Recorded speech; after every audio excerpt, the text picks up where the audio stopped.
Hi friends, welcome back to EduTap. So I welcome you again to this series in which we are discussing important MCQs on accountancy for upcoming UPSC EPFO examination. So फटाफट से आज के session को start करते हैं.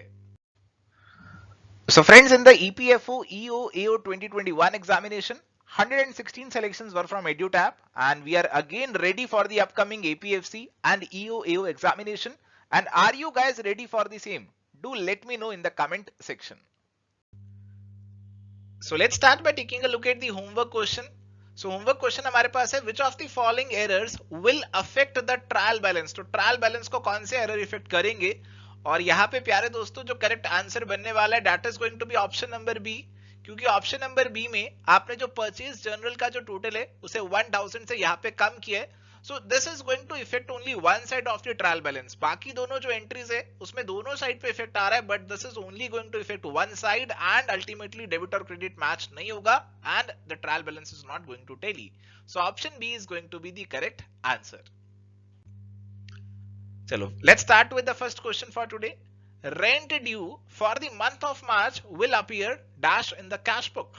Options are on the receipt side, payment side as a contra entry or nowhere. देखो आपकी जो कैश बुक है उसके अंदर आप कैश की जो भी रिसीट्स और पेमेंट्स है उनको इंक्लूड करते हो. अभी बोला जा रहा है कि rent is due for the month of the March, तो दिस मींस कि अभी ड्यू है, आपने उसे पे नहीं किया है. So if it has not been paid it is not going to be entered in the cash book, it is not going to appear anywhere in the cash book. तो करेक्ट आंसर आई होप आपको already पता चल चुका है. The correct answer is going to be option number D. तो आपकी जो cash book है वो कैश बेसिस पे मेंटेन की जाती है, वो actual receipts and payments of cash को शो करती है. जो भी आपकी पेमेंट्स अभी ड्यू है, जो भी आपकी रिसीट्स अभी ड्यू है, वो इसके अंदर नहीं आती हैं. Coming to the next one, difference of the totals of both debit and credit side of the trial balance is transferred to. Okay. Options are difference account, trading account, miscellaneous account और suspense account. तो let's suppose कि हम trial balance यहाँ पे prepare कर रहे थे, इसकी दो साइड्स है, एक डेबिट साइड है और एक क्रेडिट साइड है. और डेबिट साइड और क्रेडिट साइड के जो यहाँ पे हम टोटल लगा रहे थे, ये दोनों टोटल का जो डिफरेंस है वो यहाँ पे कुछ निकल कर आ रहा है. लेट्स सपोज डेबिट साइड का टोटल आ रहा है 1 लाख और क्रेडिट साइड का टोटल निकल कर आ रहा है 90,000. तो ये जो डिफरेंस आ रहा है 10,000 का, आप इसे ट्रांसफर कर देते हैं सस्पेंस अकाउंट में कि अभी मुझे नहीं पता ये क्यों डिफरेंस आ रहा है, ये एक सस्पेंस है. And ultimately when you are able to get out the reason for this difference, आपको पता चल जाता है what was the reason responsible for this difference, तो आप अल्टीमेटली उसे सस्पेंस अकाउंट से फ्यूचर में एडजस्ट कर देते हैं. तो इनिशियली अभी के लिए आप अपने बुक्स ऑफ अकाउंट्स को क्लोज करने के लिए, बैलेंस शीट और P&L बनाने के लिए आप इस डिफरेंस को सस्पेंस अकाउंट में ट्रांसफर कर देते हैं. So correct answer, my dear friends, in this case is going to be option number D. Coming to the next one, carriage inwards is debited to. Carriage inward जो है उसे कौन से account में डेबिट किया जाता है, आपको वो बताना है. Trading account, profit and loss account, profit and loss appropriation account and the balance sheet. तो आपको करेक्ट आंसर यहाँ पे चूज करना है. सो माय डियर फ्रेंड्स, अगर मैं ट्रेडिंग अकाउंट की बात करूं तो ट्रेडिंग अकाउंट में हमारे पास क्या क्या आता है. हमारे पास ओपनिंग स्टॉक आता है, परचेजेस आता है, हमारे पास डायरेक्ट एक्सपेंसेस भी आते हैं, हमारे पास सेल्स आता है, क्लोजिंग स्टॉक आता है and ultimately the difference is the gross profit जो निकल कर आता है. अब देखो जी, आपके जो भी expenses which are directly related to the purchases they are shown in the trading account, आप उसे ट्रेडिंग अकाउंट में शो कर लेते हैं. तो अगर मैं कैरेज इनवर्ड्स की बात करूं, आपने सामान मंगवाया, इनवर्ड्स आपके पास सामान आ रहा है and you are going to pay carriage on it. So this is an expense which is directly attributable to your purchase and you are going to show it in the trading account. Okay. So this inwards word is very, very important and all the carriage inwards are going to be shown in the trading account itself. So correct answer to this question would be option number A, trading account में आप इसे show करने वाले हैं. Coming to the next question, if the total of all debits of a ledger account is more than the total of all credits of the ledger same account, then the balancing figure is going to be placed at. तो इसे समझने की कोशिश करते हैं. तो let's suppose मैं cash account की बात करता हूं. ठीक है, कैश अकाउंट है, इसकी दो साइड्स हैं, एक डेबिट साइड है और एक क्रेडिट साइड है. लेट्स सपोज आपको कैश मिला, यू रिसीव्ड सम कैश. कैसे मिला, आपने सेल किया कैश के अंदर ₹20,000 का. Let's suppose you received some cash from the debtors and this is let's suppose 15,000 and let's suppose you also paid some cash. Okay, आपने cash में let's suppose salary pay किया, it was rupees 5,000. आपने creditors को pay किया and let's suppose it is 10,000. Okay, तो ultimately आपका debit side का total कितना आ रहा है? It is coming out to 35,000. Credit side का टोटल आपका 15,000 आ रहा है जो कि कम है, बट इन दोनों का टोटल अल्टीमेटली बराबर होना चाहिए. तो आपका जो बैलेंसिंग फिगर है वो कौन सी साइड आएगा? सर बैलेंसिंग फिगर हमारा क्रेडिट साइड पे आने वाला है. This balancing figure is going to be 20,000. Okay, this balancing figure, this is going to be the balance which is going to be carried down to the next accounting period.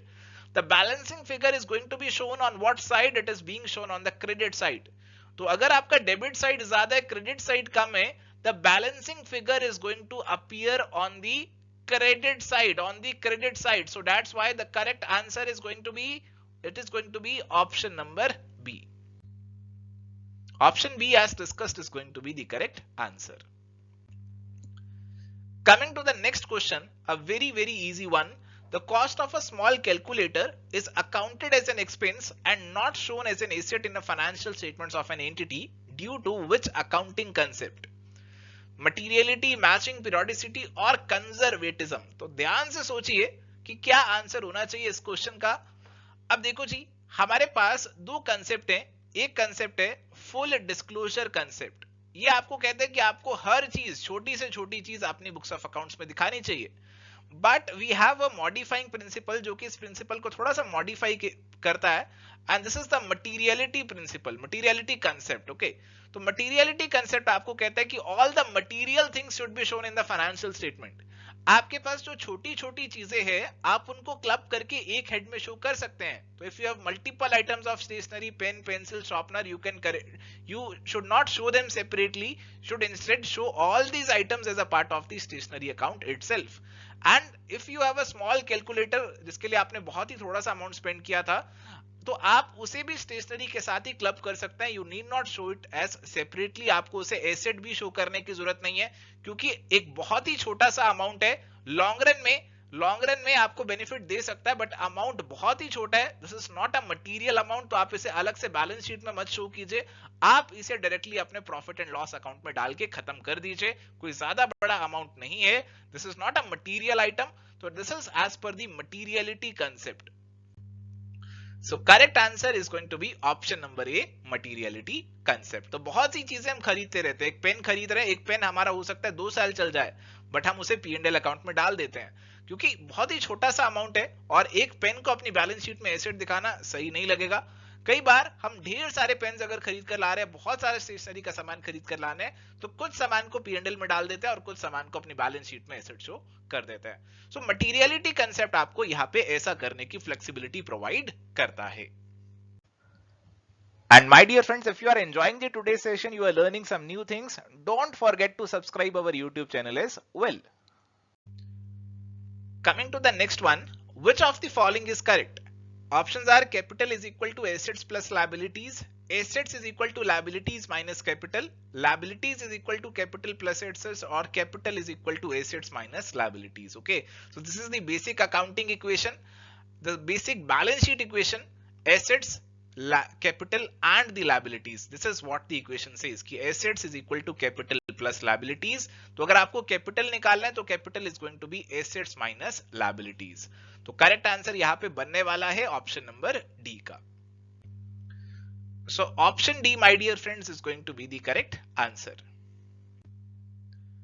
Coming to the next question, rupees 5,000 spent to remove a worn out part and replace it with a new one is. Options are capital expenditure, revenue expenditure, deferred revenue expenditure, or none of the above. So my dear friends, आप कुछ expenditure करते हैं अपने asset को working condition में maintain रखने के लिए ताकि आपका एसेट यूजेबल रहे, वर्केबल रहे. जैसे मेरे पास यहाँ पे एक कंप्यूटर है और कंप्यूटर का जो माउस है वो घिस जाता है, माउस के अंदर जो सेल है कई बार वो भी वीक हो जाते हैं और मैं उसे टाइम टू टाइम रिप्लेस कर लेता हूँ. सेल को तो रेगुलरली रिप्लेस करता हूँ और माउस को भी मैं कुछ महीनों में रिप्लेस कर देता हूँ. तो देखो यहाँ पे जो मैं अमाउंट स्पेंड कर रहा हूँ अपनी मशीन को यूजेबल कंडीशन में रखने के लिए, तो this amount is basically what, क्या ये मेरे को लॉन्ग रन में काफी फायदा देने वाला है? क्या मेरे एसेट की एफिशिएंसी को और ज्यादा बढ़ाने वाला है? नहीं, ऐसा नहीं करने वाला है. अगर आपकी एसेट की एफिशिएंसी बढ़ने वाली नहीं है, लॉन्ग रन में आपको ज्यादा एफिशिएंसी के बेनिफिट्स नहीं मिलने वाले हैं उससे, तो आप उसे रेवेन्यू एक्सपेंडिचर ट्रीट करते हैं। जो भी अभी बैटरी का एक्सपेंडिचर कर रहा हूं, नया माउस खरीद कर ला रहा हूं, तो I treat it as a revenue expenditure. मैं उसे बैलेंस शीट में अलग से शो नहीं करता हूं। अगर मैं एक नया लैपटॉप खरीद कर ला रहा हूं, तो that is a capital expenditure. अगर मैं अपने लैपटॉप के अंदर लेट सपोज जो रैम डली हुई है वो 4 GB की डली हुई है, मैं उसमें 4 GB और डलवा लेता हूं, उसमें SSD ऐड करवा लेता हूं, उस पर खर्चा करता हूं, so this increases the efficiency of my laptop, of my asset, which is going to benefit in the long run. तो this is going to be a capital expenditure. But normal आपका जो वियर एंड टियर हुआ है part का, आप उस part को replace कर रहे हो, तो your asset is going to just remain in the working condition, in the same working condition as it was previously. तो कोई इंप्रूवमेंट लेकर नहीं आ रहे हैं एफिशिएंसी के अंदर, so you are going to treat it as a revenue expenditure. So do remember कि अगर आप कोई पार्ट को रिप्लेस कर रहे हैं, it is a revenue expenditure. But अगर इससे आपको एफिशिएंसी गेन्स मिल रहे हैं, आपकी एफिशिएंसी बढ़ जाएगी, आपकी यूजेबिलिटी बढ़ जाएगी, तो you can treat it as a capital expenditure. Coming to the next one, outstanding salary account is. Options are real account, personal account, nominal account or none of the above. So मैंने यहाँ पे कुछ salary पे करनी है और वो salary मैंने अभी तक नहीं पे करी है। मेरे पास राम, श्याम और सुरेश, ये 3 लोग हैं। इनकी सैलरी है टोटल मिला के 15,000 की, जो कि मैंने अभी तक पे नहीं करी है। So this is going to be my outstanding salary. तो outstanding salary is basically denoting the people जिनको अभी सैलरी पे नहीं किया। इट इज रिफ्लेक्टिंग कि ये लोग हैं जिनका सैलरी पेमेंट अभी भी पेंडिंग है। और लोगों के अकाउंट कौन से होते हैं? The account of the people, they are the personal account, they are personal account. So this outstanding salary account is basically going to be a representative personal account, which is going to represent the share, the stake of RSS. okay, Ram, Shyam और सुरेश, इनका यहाँ पे कुछ share pending है, कुछ salary pending है। So this is representing these people. So this is going to be a representative personal account. So correct answer is going to be option number B. तो option number B यहां पे correct answer हो जाएगा। आई hope आपको आसानी से समझ में आ गया। चलिए नेक्स्ट क्वेश्चन हमारे पास है, dash will generally show a debit balance. Options are bank loan, bad debts recovered, salary payable और ड्रॉइंग्स। देखो आपका जो डेबिट बैलेंस होता है वो किसका होता है मैं आपको बता देता हूं। आपके एसेट्स और आपके जो एक्सपेंसेस है ना, उनका नॉर्मली डेबिट बैलेंस होता है। आपका लायबिलिटीज, आपके कैपिटल, आपके रेवेन्यू या फिर जो आपके इनकम्स होते हैं, आपका इनका रहता है क्रेडिट बैलेंस, इनका रहता है क्रेडिट बैलेंस और इनका रहता है डेबिट बैलेंस। ओके, तो आपका जो बैंक लोन है it is a liability, credit balance होगा इसका। बैड डेट आपने रिकवर किया, ये आपकी इनकम है और इनकम के कारण इसका क्रेडिट बैलेंस होगा। Salary which is payable it's your liability और लायबिलिटी का भी क्रेडिट बैलेंस होगा। ड्रॉइंग्स जो है आपकी, देखो ड्रॉइंग्स जो आप यहाँ पे कर रहे हैं, ड्रॉइंग्स की अगर मैं बात करूं, अब ये किसी कैटेगरी में आपको वैसे तो फिट होता हुआ नहीं दिख रहा है, तो ड्राइंग्स अगर मैं करता हूं, मैं उसकी जर्नल एंट्री डालता हूं और उससे समझने की कोशिश करता हूं। तो हमारे पास बिजनेस के अंदर लेट सपोज ₹10,000 की ड्राइंग्स देखने को मिल रही हैं, तो उसकी जर्नल एंट्री क्या होती है? Drawings debit to cash. Okay, ये जर्नल एंट्री मेरे पास की जाती है। तो ड्राइंग्स की जो भी जर्नल एंट्री होगी उसके अंदर आप ड्राइंग्स को क्या कर रहे होंगे? डेबिट ही कर रहे होंगे। ड्राइंग्स आपने कैश में किया, आपने कुछ गुड्स की ड्राइंग कर ली, तो आप यहाँ पे परचेजेस अकाउंट को क्रेडिट कर रहे होंगे। तो ड्राइंग्स को आप हमेशा डेबिट ही कर रहे होते हैं, आप उसे क्रेडिट नॉर्मली नहीं करते हैं।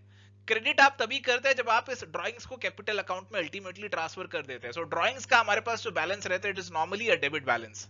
आपका जो कैपिटल अकाउंट है उसका क्रेडिट बैलेंस है और ड्राइंग्स जो है इट इज उल्टा of the capital. Okay, drawings क्या है? कैपिटल का बिल्कुल उल्टा है। कैपिटल यानी कि वो पैसा जो कि ओनर ने बिजनेस में लगाया है, ड्राइंग्स वो पैसा है जो कि ओनर ने बिजनेस से निकाल लिया है, तो उससे उल्टा है। कैपिटल का क्रेडिट बैलेंस है तो ड्राइंग्स का डेबिट बैलेंस ही होना चाहिए। So do try to think this from the logical perspective as well. So correct answer यहां पे ऑप्शन नंबर डी जो है उसका हो जाएगा। So correct answer is going to be option number D. So time for a homework question. Purchase of a fixed asset on credit basis is recorded in, बताना है जी कौन सी सब्सिडरी बुक में रिकॉर्ड होगा। A very easy question and I am waiting for all of the I am waiting for correct answer from all of you for this question.